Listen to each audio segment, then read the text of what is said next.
back. And now, as the world commemorates World AIDS Day 2022, the United Nations Program on HIV/AIDS is urging everyone to address the inequalities which are holding back progress in ending AIDS. The Equalize theme for this year is a call to action. It's a call to increase availability, quality, and suitability of services for HIV treatment, testing, and prevention so that everyone is well served. According to data from UNAIDS on the global HIV response, progress against the HIV pandemic faltered and resources shrunk whilst millions of lives were put at risk as a result of COVID-19 and other global crises during the last 2 years. Breakfast Central's Michael Ngene spoke to the Director General, National Agency for the Control of AIDS, Dr. Gambo Aliyu, on some of the agency's programs and activities. Gambo Aliyu for joining us this morning on Breakfast Central. Now, early this year, Nigeria launched a 62 billion naira trust fund to help end AIDS as a public health threat. Now, this is my question. Do you think this has in any way helped in putting people living with HIV on treatment in Nigeria? We have had a long period of a HIV response in the country being donor-driven. Now we are reaching a milestone, in our collaboration partnership where domestic resources should begin to come in and support our plan for sustainability. And that is why the HIV Trust Fund was launched earlier this year. And this is aimed at helping us to overcome one thing that has been with us for a long time, and that is mother-to-child transmission of HIV. Dr. Aliyu, Nigeria is targeting to eliminate mother-to-child transmission by the year 2030, but we still have reports that, there are more women that are still lacking access, to medical facilities and some of these aids. Now, what is your organization, NACA, doing to change this narrative? NACA has been working with stakeholders for the last 2 decades to create awareness, to show the importance of HIV testing, especially for mothers that are expecting babies. You have to access the HIV testing and know your status first before we know whether you have HIV or not. That is the only one way we can know that a pregnant mother has HIV, and that HIV should be prevented from leaving the mother to affect the unborn or the baby that is about to be born, or after the baby is born.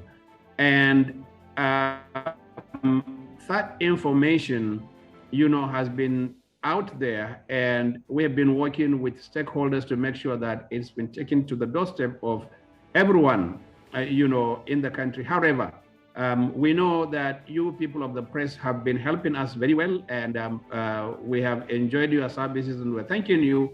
One help that we want every citizen to do for us is to make sure that these services that we make available all over the country are utilized, especially for pregnant mothers that are expecting. Every pregnant woman during her pregnancy should have access to HIV test. If HIV test is not provided, she should demand for that services, and those services are given free of charge. That is one thing that we are seeking for people to help us with. And the pregnant mother does not even need to come to hospital these days to have HIV testing. She can access this testing via community health workers. She can access this testing via primary health care centers that are located in their community. She can actually access this testing, by doing it herself. There are HIV self-test kits now that are available. People can hide in their room if they don't want to come to us and they don't want anybody to know. They can have this test administered by them on them to know about their HIV status. However, those that cannot afford this test and cannot do it by themselves are advised to seek where these services are being provided and just have that pregnancy tested for HIV. That's the only way we can together help to prevent mother-to-child transmission. NACA alone cannot do that, because even if I want to stop mother-to-child transmission, somebody needs to test for HIV to know they have HIV before we can do that. And if that person does not take the test or has refused to take the test, there is nothing we could do. So that is the help we're seeking for every citizen to help us. One, know your HIV status. And two, if you know your HIV status and you are pregnant, please come forward to access our services for prevention or elimination of mother-to-child transmission of HIV.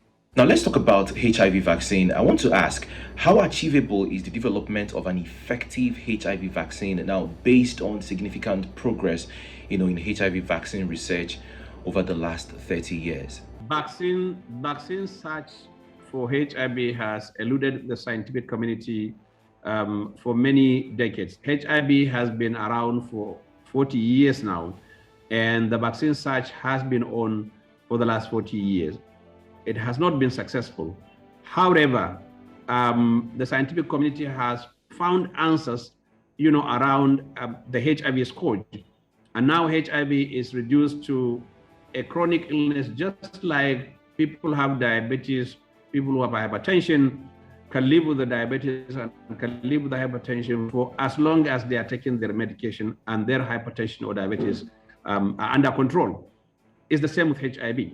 The rate limiting step of HIV is knowing that you have HIV today. If you know you have HIV and there is no way you can know you have HIV without taking a HIV test. If you take HIV test and you know you have the virus, just rush, come to us. When you come to us, that virus cannot be transmitted. And if it cannot be transmitted, that virus cannot hack down your body defense mechanism to either make you sick or kill you. So you can actually live with HIV, and you can live peacefully with the virus in your body if you have it, without giving it to your loved ones and without the virus harming you. The COVID-19 pandemic hit the world back in 2020, and it was a very big story. Now, my question is, how much impact did the pandemic have on conversations on HIV and AIDS in Nigeria? Because it seemed back then that every other infectious diseases were relegated, during the peak period of the pandemic. What would you say the impact was like? COVID-19 pandemic impacted our operations temporarily during the lockdown. And that was for a period of 2 months. Immediately after that lockdown, we rebounded back and we did very well. Nigeria is one of the few countries that have survived. Nigerian HIV program is one of the few that was successful in surviving the impact of COVID-19 pandemic. We identified more people living with HIV/AIDS during the pandemic because we had an integrated community program where we were looking at COVID-19, tuberculosis, as well as HIV in the community. And tuberculosis because people with COVID-19 also come with cough, just like tuberculosis come with cough. And somebody that is coughing is looked at and screened for COVID-19 as well as for tuberculosis. And whoever has tuberculosis is screened for HIV. That has yielded some output, in our operation, and it has given us additional numbers that we were not able to identify before the COVID-19. COVID-19, in terms of the resources we got and in terms of strengthening our health system and our laboratory services, has actually helped us in moving the stone closer to controlling HIV. And we are grateful that the investment of COVID-19 is still with us and will continue to be with us in helping us control HIV and sustain it. Dr. Ali, women are said to be the most affected group of people living with HIV, as seen from the recently released 2022 report of gender assessment of HIV response in Nigeria. How do we begin to change this narrative? Women have always been the hardest hit when it comes to HIV. One, because biologically they are more at risk of getting HIV, than the male counterpart. But the second thing is they access our services more than the male. Women take HIV testing more than men, and they take HIV medication more than men. So when we roll out our data, women are more represented, compared to men. But that does not mean that the infection is not taking place in men and is not being spread. Perhaps probably the spread is higher among men because one, they don't know they have HIV, like women know, and two, they don't take medication. So if you don't take medication, you don't make the virus disappear, the virus will continue to leave you and affect other people, and the virus will continue to hack down your body defense mechanism and then eventually kill you. Some men that died of HIV, we don't even know because they don't even come to hospital even when they are sick. And perhaps probably when they die at the community level, we don't know. Finally, Dr. Ali, before I let you go, now the theme for this year's World AIDS Day is putting ourselves to the test, achieving equity to end HIV. Now, what is NACA, your organization, doing to commemorate this day? World AIDS Day is a week event. We've started last week, and since last week, we have numerous activities that we've rolled out. I just came up from plugging off our road show, and our people now are out on the road in Abuja and other cities to sensitize the general public, for people to know that HIV still exists and HIV is still living with us, but we have an answer for HIV. And that answer can only be beneficial for people who know about their HIV status and they know they have the virus. If you don't know that the virus is in you, you cannot benefit. But if you know that you have the virus and you test and the tests show that you have HIV, do not worry. Come to us, we will make the virus disappear from your blood. And once we do that and you help us continue to take the medication, the virus will no longer disturb you and it will certainly not leave you to affect your loved ones. The equality we are trying to achieve with this year's theme is to make sure that population group where HIV is spreading fast are given access to our HIV prevention and treatment services.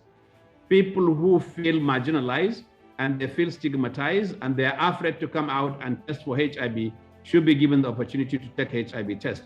People who have HIV in their body and are afraid to come to our facilities, clinics, and hospitals to take treatment should be given opportunity to take treatment, and they shouldn't be stigmatized or discriminated against when they come to seek for those services. Thank you so much, Dr. Gambo Aliyu, DG, National Agency for the Control of AIDS, NACA. Thank you so much for speaking to us this morning on Breakfast Central. And we wish you a good celebration as we commemorate World AIDS Day 2022. My pleasure, and thank you for the good one. Pretty interesting conversation there. Of course, speaking about HIV in Nigeria, mostly, of course, the work that NACA has been able to do and the amount of information that still needs to be put out there. Sadly, of course, COVID-19 did come in. I remember our guest earlier did say, speak about it in South Africa, COVID-19 did almost kill the conversation on HIV. COVID-19 affected the conversation on almost anything and Absolutely. everything, because it just seemed like people, the focus then shifted to COVID-19 and people then forgot that there were other issues.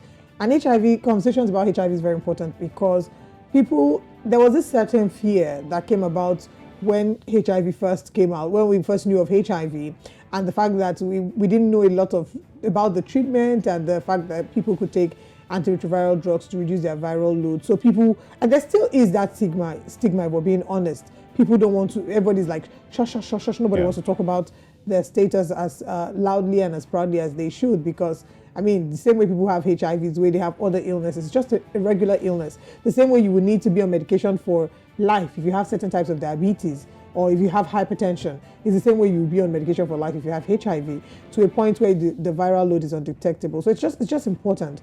Today we want to remind you, as much as possible, get tested, get checked every 3 to 6 months. Do your tests. You will not die if you find out that you're positive. If you find out early that you're positive. I think it's the fear, that started, with the initial information concerning HIV when it got to Nigeria and, Africa.